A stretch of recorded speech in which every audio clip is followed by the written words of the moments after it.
I was completely blessed to attend the inauguration of Nelson Mandela in 1994 on May 10th. I'll never forget it.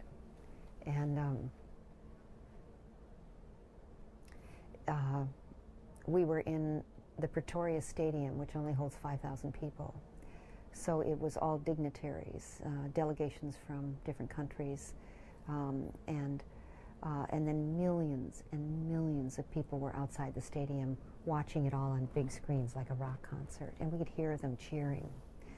And when the actual inauguration was over, and that was a spectacular event, unforgettable, the 5,000 people who were in the kind of rarefied environment called inside the Pretoria Stadium were escorted to a huge lawn where we had a lunch, a brunch really, and we were served by the children of the Rainbow Nation, children, Afrikaner children, white children, children from Lesotho, children, Zulu children, children of every possible color, Indian children that were raised in South Africa. It was so inspiring. There were white tablecloths and flowers, and it was a gorgeous sunny South African day. And there were string quartets throughout the crowd of 5,000 people now at these tables.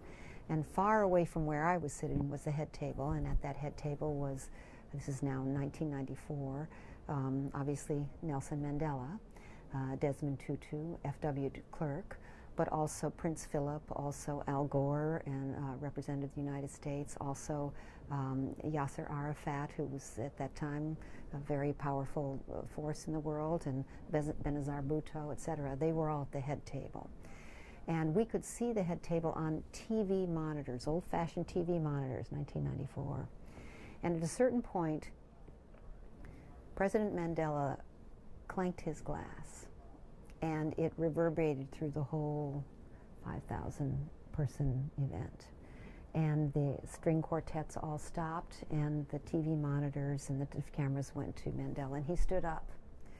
And he pushed back his chair, and he asked Prince Philip and Benazir Bhutto to move over, and asked for 2 more chairs to be brought to the table. And he stood, and he brought forward his 2 jailers, 2 large, heavyweight, overweight, you would say, Afrikaner men with ruddy complexions, older men with white hair, the kind of person, and this says something not so good about me, that you just didn't want to like them.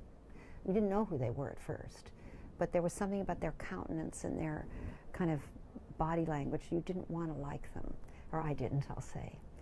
And he introduced them to the whole crowd, and he said, I want everyone here to know that these were my jailers. I spent 27 years with them.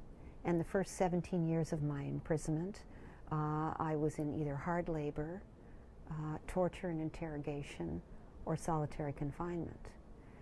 And they were the people that I saw. And in the first 17 years, I hated them. I hated everything about them. And my heart hardened. But in the 17th year of my imprisonment, I realized that I might spend the rest of my life with these 2 men. And I made a commitment that I would understand their hatred for me and my people. And I would find a way to understand that, have compassion for that, and find a way to love them and to open my heart to them. And so I spent the year learning who they were really. And it was in that year that I realized I needed to lead the movement from prison, because I discovered that the oppressor is suffering as much as the oppressed, but in a different way. And that we need to liberate, in South Africa, we needed to liberate both the oppressor and the oppressed. And to do it any other way would not work, that there would just be a reversal of roles. So I became completely committed to the liberation of the oppressor as well as the oppressed. And from there, I led the freedom of this nation. And from there, I will lead as president.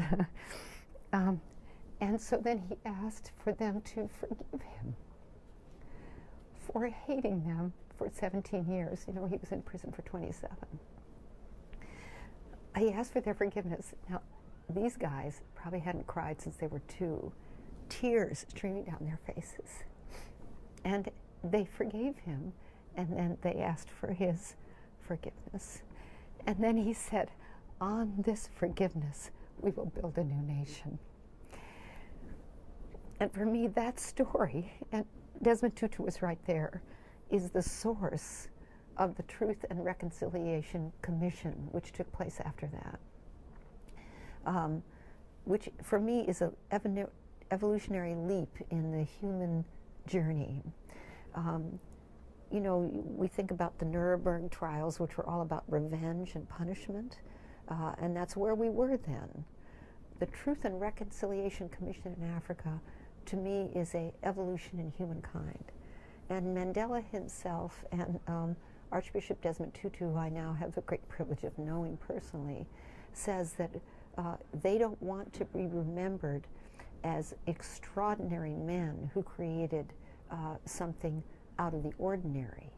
They want to be remembered as human beings who embodied an evolutionary leap that we all took, where we were able to give amnesty to both the oppressor from the oppressed, so that we could go forward in forgiveness and love rather than in retribution, punishment, and revenge.